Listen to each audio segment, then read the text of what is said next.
Well, hello and welcome everyone to yet another one of my Agents of S.H.I.E.L.D. Season 5 videos. Now this video I bring you good news, bad news, and a theory on who the big bad villain of the 5th season should be, and my personal opinion on who the big bad villain, or at least one of the villains of the season, will be. But before I start, I'd like to remind you that it is always much appreciated if you drop me a like, if you end up liking the content of this video, and if you subscribe if you want to see more of my Agents of S.H.I.E.L.D. videos. Remember as well to enable notifications by clicking the bell-shaped icon underneath this video. That way you would end up informed of any new uploads of mine as they come online. Alright, so the good news is Agents of S.H.I.E.L.D. will be airing its full 22 episode 5th season run uninterrupted. That necessarily means the show will be airing every week for 22 consecutive weeks and with no time off. Now the bad news is this is going to happen only because the show is now scheduled to start its new season run in January, as opposed to a fall air date as we've been used to every season. The show's hour of airtime during the fall will now be taken over by the new Marvel Inhumans series, which will be concluding its 8-episode run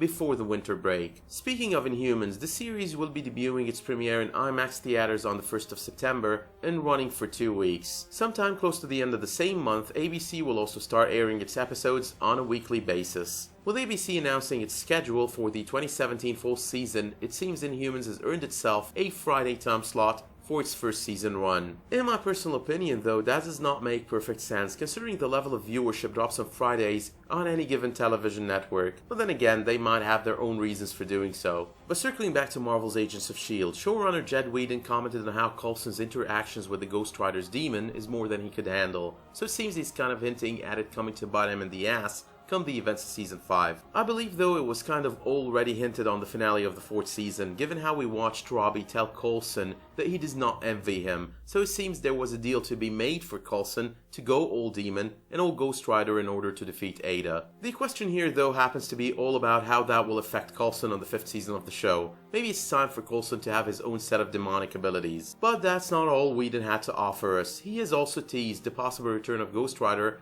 on the 5th season of Agents of S.H.I.E.L.D. Along with Jeffrey Bell, another producer on the show, Whedon also seems to have confirmed that the space arc is the sure thing on the 5th season, and that is no bait and switch. Now based on that particular comment, I'm assuming if we were to see Robbie make a comeback on the 5th season, it will be as early as the 2nd arc of the season, but definitely not the 1st. For starters, I don't think he would realize Team S.H.I.E.L.D. is in that kind of trouble, but more importantly, I don't think it would be prudent to have him come back into the fold of events and bail them out once more when he just did that on the finale of the 4th season. But on another note, and this is for shipping fans more or less, the producers also explained how the relationship Fitz and Simmons have will take time and lots of work to fix. Pretty much they hinted at us seeing them in more of a colleague capacity rather than in a relationship material kind of situation throughout the majority if not the entirety of the 5th season. They did as well indicate they have a general idea on how they want the show to end, that so far season 5 doesn't seem to be its last. They've also stated that they want to make sure they have a heads up before they have to end the show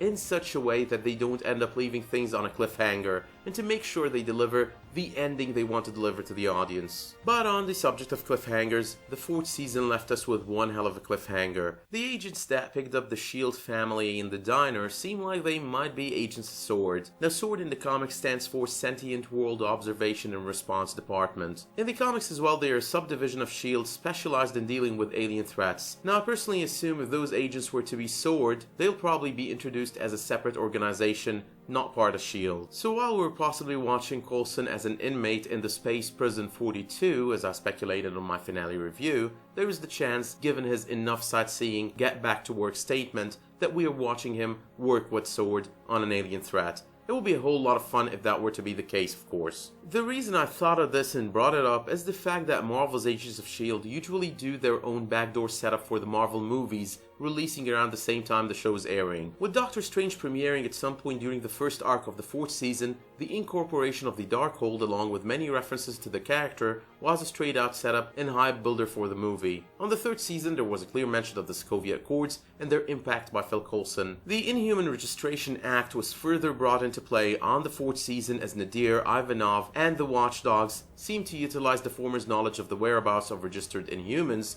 to easily hunt them. And with Infinity War coming out around the time, the show will be getting close to its season 5 finale, and with the movie's big bad being an alien threat, it would make perfect sense if Team S.H.I.E.L.D. were taken away by SWORD agents at the very end of season 4. Now I do agree that so far the hints, references and build up on the show towards the movie universe have always been pretty subtle, but if you kind of consider how the movies have been building up towards Thanos from the very start and looking forward to the moment they get to what will possibly be the best Marvel movie yet, I would assume the show will go all out in setting up for the upcoming movie. Now that is actually what I would do, at least building even more hype for an already hyped up movie and increasing the survivability of the show through ratings by increasing the link it has to the movie universe. I'm pretty sure though Thanos won't be making an appearance on S.H.I.E.L.D., budget and everything else considered, but the hint of the danger coming Earth's way will probably be made visible on Agents of S.H.I.E.L.D., possibly through this arc. Now going through Reddit right after the finale aired, there was also the question of what the device was, you know, the one they used to freeze Team S.H.I.E.L.D. in place, with everyone's favorite being that goofy look on Coulson's face. Now there was the assumption that the item used was some sort of memory wipe, Men in Black style, considering how weird and a bit robotic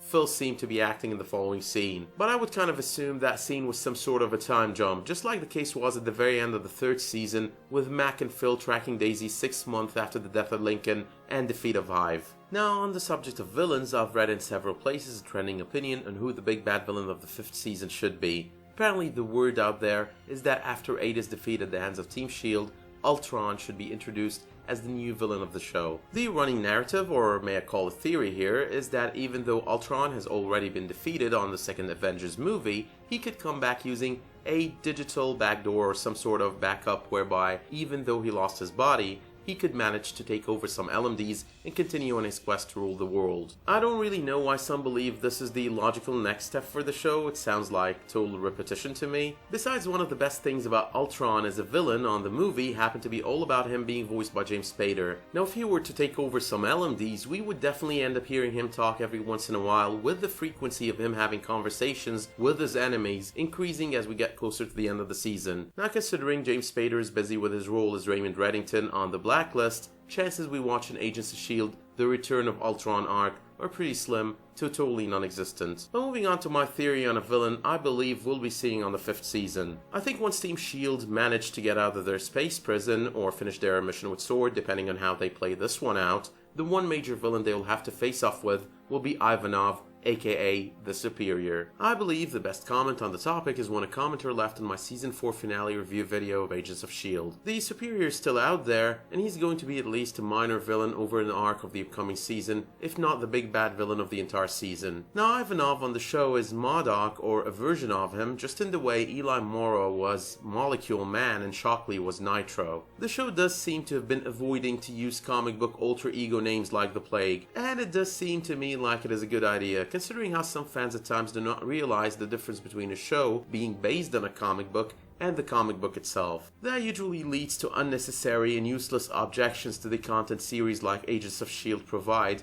including deviations and departures from the comics. How in hell could we ever watch something that is somewhat unpredictable and different from the usual? But let's take a quick look at who MODOK is and why a lot of comic book fans believe the Superior is some version of his. George Tarleton in the comics was a man with average intellect before he was transformed by advanced idea mechanics, aka AIM, into MODOK. Now AIM happens to be one of the two arms of Hydra, and stated by Hydra founder Baron von Strucker, whom we've briefly met on the second Captain America movie, Winter Soldier, on the post-credits scene if I remember correctly. We also met Strucker on the second Avengers movie where he was the head of the Hydra base in Sokovia. But circling back to MODOK, when created by AIM, the acronym that his name happens to be stood for Mental Organism Designed Only for Computing. However, after overthrowing AIM and becoming the commander of the now rogue organization, the C at the end of his name was switched to a K for killing instead of computing. Now post his mutation, MODOK's head grew massively in size to the point where his body was unable to support its weight, leading him to use an exoskeleton